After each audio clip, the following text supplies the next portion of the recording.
You ask Tiger to solve. This deals with linear equations with one unknown. The final result is x equals 2 over 3. Let's solve it step by step.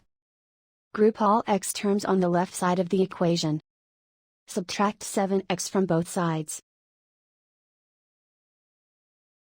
Group like terms. Simplify the arithmetic. Group like terms. Simplify the arithmetic.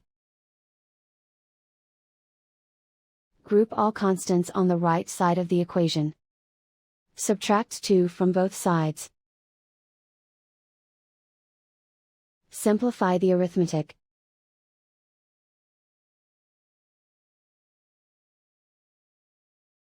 Isolate the x. Divide both sides by -6. Cancel out the negatives. Simplify the fraction. Cancel out the negatives.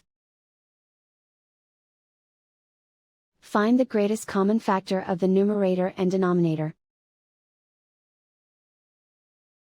Factor out and cancel the greatest common factor. And so the final result is x equals 2 over 3.